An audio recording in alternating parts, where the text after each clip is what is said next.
Hi friends, ಈ ವಿಡಿಯೋದಲ್ಲಿ ನಾನು ಫೆಬ್ರವರಿ 27ರಂದು ನಡೀತಿರುವಂತಹ ಕರ್ನಾಟಕ ರಾಜ್ಯ ಸರ್ಕಾರಿ ನೌಕರರ ಮಹಾ ಸಮ್ಮೇಳನದ ಬಗ್ಗೆ ತಿಳಿಸಲಿದ್ದೇನೆ. ಸೊ ಅದು ಯಾವಾಗ ನಡೆಯಲಿದೆ, ಎಲ್ಲಿ ನಡೆಯಲಿದೆ, ಏನೇನು ವಿಷಯಗಳು ಚರ್ಚೆ ಆಗಲಿದೆ, ಎಲ್ಲ ಇನ್ಫಾರ್ಮೇಷನನ್ನು ಕೂಡ ನಾನು ಕಂಪ್ಲೀಟಾಗಿ ನಿಮಗೆ ಈ ವಿಡಿಯೋದಲ್ಲಿ ತಿಳಿಸ್ತೀನಿ. ಹಾಗೂ ನೀವೇನಾದರೂ ಇನ್ನೂ ನನ್ನ ಚಾನಲ್ಗೆ ಸಬ್ಸ್ಕ್ರೈಬ್ ಮಾಡ್ಕೊಂಡಿಲ್ಲ ಅಂದರೆ ಉಚಿತವಾಗಿ ಸಬ್ಸ್ಕ್ರೈಬ್ ಮಾಡ್ಕೊಳ್ಳಿ ಹಾಗೂ ಬೆಲ್ ನೋಟಿಫಿಕೇಷನನ್ನು ಕ್ಲಿಕ್ ಮಾಡಿ. ಆವಾಗ ನಾನು ಏನೇ ವಿಷಯಗಳನ್ನು ಅಪ್ಡೇಟ್ ಮಾಡಿದರೂ ವಿಡಿಯೋ ಅಪ್ಲೋಡ್ ಮಾಡಿದ ತಕ್ಷಣ ನಿಮಗೆ ಇಮಿಡಿಯೇಟಾಗಿ ತಿಳಿದು ಬರುತ್ತೆ.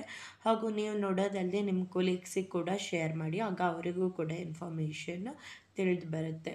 ಸೊ ಇನ್ನೊಂದು ವಿಷಯ ಅಂದರೆ, ನೀವು ನೋಡ್ತಿರ್ಬೋದು ಹಲವಾರು ಜನ ತುಂಬ ವೀಡಿಯೋಸ್ಗಳನ್ನು ಅಪ್ಲೋಡ್ ಮಾಡ್ತಿರ್ತಾರೆ. ಬಟ್ ನನ್ನ ಚಾನಲಲ್ಲಿ ನಾನೇನು ಟ್ರೈ ಮಾಡ್ತೀನಿ ಅಂದರೆ, ಒಂದೇ ವಿಡಿಯೋದಲ್ಲಿ ನಿಮಗೆ ವ್ಯಾಲಿಡ್ ಇನ್ಫಾರ್ಮೇಷನ್, ಏನು ಕನ್ಫರ್ಮ್ ಆಗಿರೋಂಥ ಇನ್ಫಾರ್ಮೇಷನ್ಸ್ ಇರುತ್ತೋ ಅಂಥ ಇನ್ಫಾರ್ಮೇಷನ್ಸ್ಗಳನ್ನು ಮಾತ್ರ ನಿಮ್ಮವರೆಗೆ ತಲುಪ್ಸೋಕ್ಕೆ ನಾನು ಟ್ರೈ ಮಾಡ್ತೀನಿ. ಹಾಗಾಗಿ ನಾನು ಒಂದು 8 ಮಿನಿಟ್ಸ್ ವಿಡಿಯೋ ಮಾಡ್ತೀನಿ ಮತ್ತು ಅದರಲ್ಲಿ ನಿಮಗೆ ಕಂಪ್ಲೀಟ್ ಇನ್ಫಾರ್ಮೇಷನ್ ಕೊಡೋದಕ್ಕೆ ಟ್ರೈ ಮಾಡ್ತೀನಿ. 1-2 ನಿಮಿಷದ ವಿಡಿಯೋಗಳನ್ನು ನೀವು ನೋಡೋದ್ರಿಂದ ಅದರಲ್ಲಿ ಏನು ಪದೇ ಪದೇ ಹೇಳಿರೋ ವಿಷಯನೇ ಹೇಳ್ತಾ ಇರ್ತಾರೆ, ಹಾಗೂ ಅದರಲ್ಲಿ ಏನು ನಿಮಗೆ ಇಂಪಾರ್ಟೆಂಟ್ ವಿಷಯಗಳು ತಿಳಿದು ಬರೋದಿಲ್ಲ. ಸೊ ಅದಕ್ಕಾಗಿ ನಾನು ಎಲ್ಲ ವಿಷಯಗಳನ್ನು ಒಟ್ಟುಗೂಡಿಸಿ ಒಂದು 8 ನಿಮಿಷದ ವಿಡಿಯೋದಲ್ಲಿ ವ್ಯಾಲಿಡ್ ಆಗಿರುವಂತಹ, ಅಪ್ರೂವ್ ಆಗಿರುವಂಥ ಪಾಯಿಂಟ್ಸನ್ನು ಮಾತ್ರ ತಿಳಿಸೋಕ್ಕೆ ಟ್ರೈ ಮಾಡ್ತೀನಿ. ಸೊ ಈ ಮೆಥಡ್ ನಿಮ್ಗೆ ಇಷ್ಟ ಆಗಿದೆ ಅಂತ ಭಾವಿಸ್ತೀನಿ. ಏನಾದರೂ ನಿಮಗೆ ಡೌಟ್ಸ್ಗಳಿದ್ದಲ್ಲಿ ಕಮೆಂಟ್ ಮಾಡಿ ತಿಳಿಸ್ಬೋದು. ನಾನು ಆ ಡೌಟ್ಸ್ಗಳ ಮೇಲೆ ಕೂಡ ಕ್ಲಿಯರ್ ಮಾಡಿ ವಿಡಿಯೋವನ್ನು ಅಪ್ಲೋಡ್ ಮಾಡ್ತೀನಿ. ಸೊ ನಿಮ್ಗೆ ಇವಾಗಲೇ ಗೊತ್ತಿರೋಂಗೆ ಷಡಕ್ಷರಿ ಅವರು ಮುಖ್ಯಮಂತ್ರಿ ಸಿದ್ದರಾಮಯ್ಯನವರೊಟ್ಟಿಗೆ ಮಾತಾಡಿದ್ದಾರೆ. ಹಾಗೂ ಅವ್ರು ಏನು ಹೇಳಿದ್ರು ಅಂದರೆ, ಬಜೆಟಲ್ಲಿ ನಿಮಗೆ ಅನೌನ್ಸ್ ಮಾಡೋಕ್ಕಾಗದಿದ್ರೂ ಕೂಡ ನಾವು ಕರ್ನಾಟಕ ರಾಜ್ಯ ಸರ್ಕಾರಿ ನೌಕರರ ಸಂಘದ ವತಿಯಿಂದ ಒಂದು ಮಹಾ ಸಮ್ಮೇಳನವನ್ನು ಮಾಡ್ತೀವಿ. ಅಲ್ಲಿ ನೀವು ಬಂದು 7ನೇ ವೇತನ ಆಯೋಗದ ಜಾರಿ ಬಗ್ಗೆ ಅನೌನ್ಸ್ ಮಾಡಲೇಬೇಕು ಅಂತ ಕೇಳ್ಕೊಂಡಿದ್ದಾರೆ. ಇದು ಜನವರಿಯಲ್ಲಿ ಆದ ಮೀಟಿಂಗಲ್ಲೇ ಷಡಕ್ಷರಿ ಅವರು ಸಿದ್ದರಾಮಯ್ಯ ಅವರ ಬಳಿ ತಿಳಿಸಿದ್ರು. ಆಗ ಅವರು ಕೂಡ ಅದಕ್ಕೆ ಒಪ್ಕೊಂಡು, ನೀವು ಡೇಟ್ ಫಿಕ್ಸ್ ಮಾಡಿ, ನಾನು ಖಂಡಿತ ಬಂದು ಭಾಗವಹಿಸಿ ನಿಮ್ಮ ಎಲ್ಲ ಏನೇನು ಭರವಸೆ ನೀಡಿದ್ದೀನೋ ಅದನ್ನೆಲ್ಲವನ್ನು ಪೂರೈಸ್ತೀನಿ ಅಂತ ತಿಳಿಸಿದ್ದಾರೆ. ಸೊ ಇದಕ್ಕೋಸ್ಕರನೇ ಫೆಬ್ರವರಿ 27, 2024 ಮಂಗಳವಾರ ಬೆಳಗ್ಗೆ 10:30ಕ್ಕೆ ಸ್ಥಳ ನೀವು ನೋಡ್ತಿರ್ಬೋದು, ಕೃಷ್ಣ ವಿಹಾರ, ಗೇಟ್ ನಂಬರ್ 1, ಮೇಕ್ರಿ ಸರ್ಕಲ್ ಹತ್ತಿರ, ಅರಮನೆ ಮೈದಾನ, ಬೆಂಗಳೂರು. ಇಲ್ಲಿ ಷಡಕ್ಷರಿ ಅವರು ಕರ್ನಾಟಕ ರಾಜ್ಯದ ಎಲ್ಲ ಸರ್ಕಾರಿ ನೌಕರರನ್ನು ಕರೆದಿದ್ದಾರೆ ಸಮ್ಮೇಳನಕ್ಕೆ. ಬನ್ನಿ ಭಾಗವಹಿಸಿ, ಸಮ್ಮೇಳನ ಯಶಸ್ವಿಗೊಳಿಸಿ ಅಂತ ಟ್ಯಾಗ್ಲೈನ್ ಹಾಕಿದ್ದಾರೆ. ಸೊ ದಯವಿಟ್ಟು ಎಲ್ಲ ರಾಜ್ಯ ಸರ್ಕಾರಿ ನೌಕರರು ಆದಷ್ಟು ಈ ಸಮ್ಮೇಳನದಲ್ಲಿ ಭಾಗವಹಿಸೋಕ್ಕೆ ಟ್ರೈ ಮಾಡಿ. ಸೊ ಇದು ಏನು, ಇದರಲ್ಲೂ ರಾಜ್ಯದ ಎಲ್ಲ ಇಲಾಖೆಗಳ ವೃಂದ ಸಂಘಗಳು ಅಂತ ಹೇಳಿದ್ದಾರೆ. ಸೊ ನೀವು ಯಾವ ಡಿಪಾರ್ಟ್ಮೆಂಟಲ್ಲಾದರೂ ಆಗಿರ್ಬೋದು, ಸರ್ಕಾರಿ ನೌಕರರು ನೀವು ಬಂದು ಭಾಗವಹಿಸ್ಬೋದಾಗಿದೆ. ಸೊ ಇಲ್ಲಿ ಮಹತ್ತರವಾದ ಘೋಷಣೆಗಳು ಏನಾಗಲಿರುವಂದರೆ, ಒಂದು 7ನೇ ವೇತನ ಆಯೋಗದ ಜಾರಿ ಬಗ್ಗೆ ಮತ್ತು ತುಟ್ಟಿ ಭತ್ಯೆ ಎಷ್ಟು ಆಗಲಿದೆ ಅನ್ನೋದ್ರ ಬಗ್ಗೆ ಇವಾಗಲೇ ಏನೇನು ಕ್ಯಾಲ್ಕುಲೇಷನ್ಸ್ ಬಂದಿದೆಯೋ ಅದನ್ನು ಜಾರಿ ಮಾಡ್ತಿದ್ದೀವಿ ಅಂತ ಅನೌನ್ಸ್ ಮಾಡ್ತಾರೆ. 2ನೇದು NPS ರದ್ದು ಮಾಡಿ OPS ಜಾರಿಗೊಳಿಸೋದ್ರ ಬಗ್ಗೆ ಇವಾಗಲೇ ಹಲವಾರು 2006 ಏಪ್ರಿಲ್ 1 ಮೊದಲು ನಿವೃತ್ತರಾದವರಿಗೆ ನೇಮಕ ಆದವರಿಗೆ ಆಪ್ಷನ್ ಕೊಟ್ಟಿದ್ದರು ಇದನ್ನು OPS, ಓಲ್ಡ್ ಪೆನ್ಷನ್ ಸ್ಕೀಮ್ಗೆ ಜಾರಿಗೆ ಬರಲಿಕ್ಕೆ. ಇನ್ನು ಉಳಿದವರಿಗೂ ಕೂಡ ಎಲ್ಲರಿಗೂ, ಎಲ್ಲ ಸರ್ಕಾರಿ ನೌಕರರಿಗೂ OPS ಅಂದರೆ ಹಳೆ ಪಿಂಚಣಿಯನ್ನು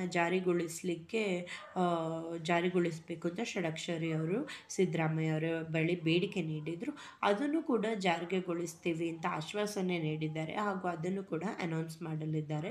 3ನೇ ಪಾಯಿಂಟ್ ಏನು ರಿಕ್ವೆಸ್ಟ್ ಇದ್ದಿದ್ದಂದರೆ, ಆರೋಗ್ಯ ಸಂಜೀವನಿ ಯೋಜನೆಗೆ ಸದ್ಯಕ್ಕೆ ಏನಾಗ್ತಿದೆ ಅಂದರೆ, ಸರ್ಕಾರಿ ನೌಕರರ ಸ್ಯಾಲ್ರಿಯಿಂದಲೇ ಒಂದು ಭಾಗ ಕಟ್ಟಾಗ್ತಿದೆ ಮತ್ತು ಅದರಿಂದ ಆರೋಗ್ಯ ಸಂಜೀವನಿ ಯೋಜನೆಯಡಿ ಅವರಿಗೆ ಹಲವಾರು ಹೆಲ್ತ್ ಬೆನಿಫಿಟ್ಸ್ ಅಥವಾ ಹೆಲ್ತ್ ಇನ್ಶೂರೆನ್ಸ್ ಬೆನಿಫಿಟ್ಸ್ ಸಿಗ್ತಾ ಇದೆ.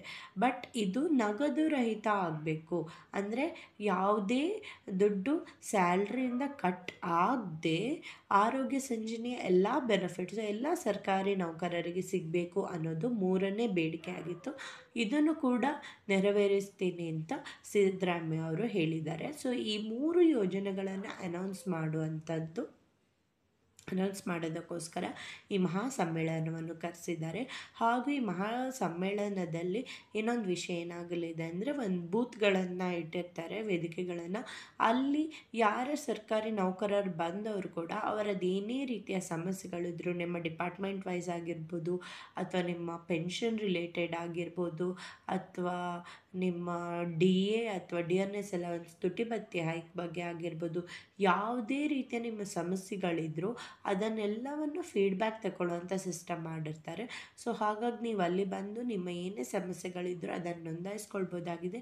ಅದಕ್ಕೆ ಶೀಘ್ರ ಪರಿಹಾರವನ್ನು ಕಲ್ಪಿಸಲಿಕ್ಕೆ ಅಲ್ಲಿ ಸಹಾಯ ಮಾಡ್ತಾರೆ. ಹಾಗೂ ನೀವೇ ನೋಡಿರುವಂತೆ ಇದೊಂದು ಬೃಹತ್ ಸಮ್ಮೇಳನ ಆಗಿದ್ದು, ಕರ್ನಾಟಕ ರಾಜ್ಯದ ಎಲ್ಲ ಸರ್ಕಾರಿ ನೌಕರರನ್ನು ಇದಕ್ಕೆ ಇನ್ವೈಟ್ ಮಾಡಿದ್ದಾರೆ. ಎಲ್ಲ ಡಿಪಾರ್ಟ್ಮೆಂಟ್ ವೈಸು ಇನ್ವೈಟ್ ಮಾಡಿದ್ದಾರೆ. ಹಾಗೂ ಮಾನ್ಯ ಮುಖ್ಯಮಂತ್ರಿಯವರು ಮತ್ತು DK ಶಿವಕುಮಾರ್ ಅವರು ಕೂಡ ಬರ್ತಿದ್ದಾರೆ. ಹಾಗಾಗಿ ಆದಷ್ಟು ಜನ ಇಲ್ಲಿ ಭಾಗವಹಿಸಿ ಇದರ ಸದುಪಯೋಗವನ್ನು ಪಡೆದುಕೊಳ್ಬೋದಾಗಿದೆ. ಹಾಗೂ ನಿಮಗೆ ಹಲವಾರು ಸಮಯದಲ್ಲಿ ನಿಮ್ಮ ಡಿಪಾರ್ಟ್ಮೆಂಟಲ್ಲೇ ಯಾರು ಹೆಡ್ ಇರ್ತಾರೆ ಅವರನ್ನು ಮೀಟ್ ಆಗ್ಲಿಕ್ಕೆ ಚಾನ್ಸಸ್ಸು ಸಿಗೋದಿಲ್ಲ. ಅದು ಕೂಡ ಇಲ್ಲೊಂದು ನೆಟ್ವರ್ಕಿಂಗ್ ಅಂತ ನಾವೇನು ಹೇಳ್ತೀವಿ, ಸೋಷಿಯಲ್ ನೆಟ್ವರ್ಕಿಂಗ್, ಅದನ್ನು ಇಂಪ್ರೂವ್ ಮಾಡೋದಕ್ಕೂ ಕೂಡ ಚಾನ್ಸ್ ಇರುತ್ತೆ. ನಿಮ್ಮ ಡಿಪಾರ್ಟ್ಮೆಂಟ್ ಹೆಡ್ಡಿಂದ ಹಿಡಿದು ಯಾರನ್ನು ಬೇಕಾದರೂ ನೀವು ಮೀಟ್ ಮಾಡ್ಬೋದಾಗಿದೆ, ಅವರ ಪರಿಚಯ ಮಾಡ್ಕೊಳ್ಬೋದಾಗಿದೆ.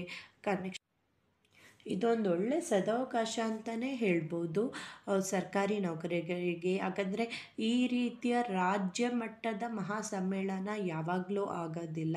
ನಿಮಗೆ ಗೊತ್ತಿರೋ ಹಾಗೆ ಡಿಪಾರ್ಟ್ಮೆಂಟ್ ವೈಸ್ ಮೀಟಿಂಗ್ಸ್ಗಳಾಗ್ತಿರುತ್ತೆ, ಮತ್ತು ಅದರಲ್ಲೂ ಕೂಡ ಬರೀ ಟಾಪ್ ಲೆವೆಲ್ ಮ್ಯಾನೇಜ್ಮೆಂಟಲ್ಲಿ ಯಾರು ಇರ್ತಾರೋ ಅಂಥವ್ರು ಮಾತ್ರ ಭಾಗವಹಿಸ್ತಾರೆ. ಅವರ ನಡುವೆ ಡಿಸ್ಕಷನ್ಸ್ ಆಗುತ್ತೆ, ಅವರೇ ನಿರ್ಧಾರ ತಗೊಳ್ತಾರೆ, ಹಾಗೂ ಅವರೇ ಇನ್ಫಾರ್ಮ್ ಮಾಡ್ತಾರೆ. ಯಾರು ಲೆವೆಲ್ 1 ಎಂಪ್ಲಾಯೀಸ್ ಎಲ್ಲ ಇರ್ತಾರೋ ಅವ್ರಿಗೆ ಏನು ಇನ್ಫಾರ್ಮೇಷನ್ಸ್ ಗೊತ್ತಿರೋದಿಲ್ಲ.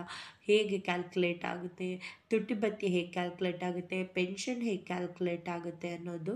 ಸೊ ಇದರ ಬಗೆಗೆ ಏನೇ ಡೌಟ್ಸ್ ಇದ್ದರೂ ಕೂಡ ನೀವು ಈ ಸಮ್ಮೇಳನಕ್ಕೆ ಬಂದು ಅದನ್ನು ಬಗೆಹರಿಸ್ಕೊಳ್ಬೋದಾಗಿದೆ. ಅಥವಾ ನಿಮ್ಗೆ ಆಲ್ರೆಡಿ ಏನೇ ಇಶ್ಯೂಸ್ ಇದ್ದರೂ ಕೂಡ ಅದನ್ನು ಈ ಸಮ್ಮೇಳನದಲ್ಲಿ ಬಗೆಹರಿಸ್ಕೊಳ್ಬೋದಾಗಿದೆ. ಇನ್ನೊಂದು ವಿಷಯ ಏನಂದರೆ, ನಾನು ಇವಾಗಲೇ ಆಲ್ರೆಡಿ 7 ಪೇ ಕಮಿಷನ್ ಜಾರಿಗೆ ಬಂದಾಗ ರಾಜ್ಯ ಸರ್ಕಾರಿ ನೌಕರರ ಪೇಮೆಂಟ್ ಎಷ್ಟು ಜಾಸ್ತಿ ಆಗಲಿದೆ ಅನ್ನೋದರ ಬಗ್ಗೆ ಆಲ್ರೆಡಿ ಸಪ್ರೇಟ್ ಪೇ ಮ್ಯಾಟ್ರಿಕ್ಸನ್ನು ನನ್ನ ಚಾನಲ್ನಲ್ಲಿ ಲೆವೆಲ್ 1ಇಂದ ಲೆವೆಲ್ 25ವರೆಗೂ ಎಷ್ಟು ಜಾಸ್ತಿ ಆಗುತ್ತೆ ಪೇಮೆಂಟ್ ಅನ್ನೋದರ ಬಗ್ಗೆ ನನ್ನ ಚಾನಲ್ನಲ್ಲಿ ಆಲ್ರೆಡಿ ಅಪ್ಲೋಡ್ ಮಾಡಿದ್ದೀನಿ. ಅದೆಲ್ಲವನ್ನು ಕೂಡ ಒಂದು ಪ್ಲೇ ಲಿಸ್ಟಲ್ಲಿ ಹಾಕಿದ್ದೀನಿ. ಸೊ ನೀವು ಅದಕ್ಕೆ ಹೋಗಿಬಿಟ್ಟು ನಿಮ್ಮ ಲೆವೆಲ್ ಯಾವುದ್ರಲ್ಲಿದೆ, ನಿಮ್ಮ ಬೇಸಿಕ್ ಪೇ ಎಷ್ಟಿದೆ ಅನ್ನೋದ್ರ ಆಧಾರದ ಮೇಲೆ ನೀವು ಎಷ್ಟು ಸ್ಯಾಲ್ರಿ ಜಾಸ್ತಿ ಆಗಲಿದೆ ಅನ್ನೋದನ್ನು ತಿಳ್ಕೊಳ್ಬೋದಾಗಿದೆ. ಹಾಗೂ ಈ ಎಲ್ಲ ಇನ್ಫಾರ್ಮೇಷನ್ಸ್ಗಳನ್ನು ನಿಮಗೆ ಈ ಸಮ್ಮೇಳನದಲ್ಲಿ ಕೂಡ ತಿಳಿಸಲಿದ್ದಾರೆ. ಹಾಗಾಗಿ ಎಲ್ಲರೂ ಈ ಸಮ್ಮೇಳನದಲ್ಲಿ ಭಾಗವಹಿಸಿ ಸದುಪಯೋಗ ಪಡೆದುಕೊಳ್ಳಿ ಅಂತ ನಾನು ತಿಳಿಸ್ತೀನಿ. ಈ ವಿಡಿಯೋ ನಿಮಗೆ ಉಪಯೋಗ ಆಗಿದ್ದರೆ ಇದನ್ನು ನಿಮ್ಮ ಕಲೀಗ್ಸ್ ಜೊತೆ ಕೂಡ ಶೇರ್ ಮಾಡಿ. ಹಾಗೂ ವಿಡಿಯೋವನ್ನು ನೋಡಿದ್ದಕ್ಕಾಗಿ ಧನ್ಯವಾದಗಳು.